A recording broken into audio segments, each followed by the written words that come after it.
Representing its President CEO of Ocean Networks, and will speak on behalf of not only its network but the far-reaching Canadian delegation, which not only includes distinguished people from Newfoundland and Labrador, but Rimouski and other places that border the oceans of Canada. Dr. Taylor. Well, good morning, and I want to, on behalf of the Canadian delegation, echo the comments of my international colleagues in thanking ISTP and Oceans Advance for taking this initiative. In my background as an academic, I was reminded often of what those in the psychology area call the power of the signal event. And over the past several months, we've been reminded very graphically of the power of the signal events of our oceans. Not least, as we've heard earlier, as we remember very significantly our colleagues in Japan. But not only that, just 2 weeks ago I was in Washington and listening to the results of the President's Commission on the Deepwater Horizon accident of just less than a year ago. So we've had some very significant reminders of the physical and human forcing factors that bring us to understand all the more the importance of our oceans.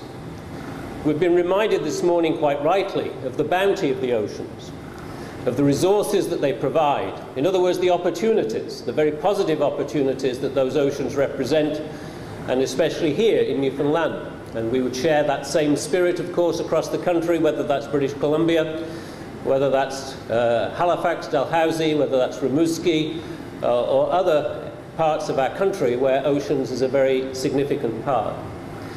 But the importance of our oceans, I think, is unprecedented at this time.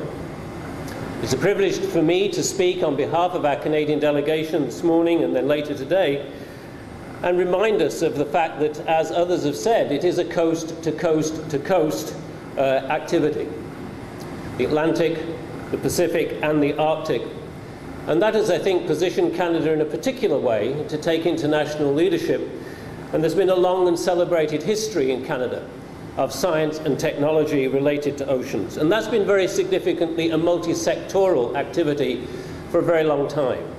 That it's brought together the best of the academy, the significant investments of government through its various government agencies and institutes, and also coupled increasingly with industry. The examples you've heard in St. John's are replicated across the country with that critical combination of academic, government and industry participation. But it's not a myopic activity. In other words, it's not inward-looking only. It's very much outward-looking.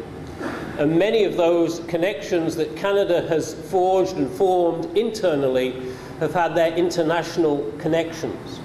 And again, that's been historically true and now is currently true as we come into this round table.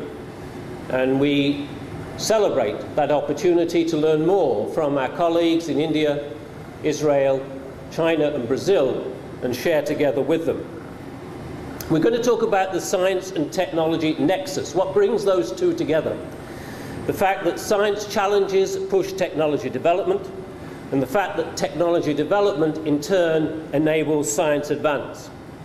On the West Coast, where we're responsible for two world-leading cabled ocean observatories, Neptune, Canada and Venus, we're very conscious of that, and we're going to hear more about that, I'm sure, through our discussions over the next 2 days.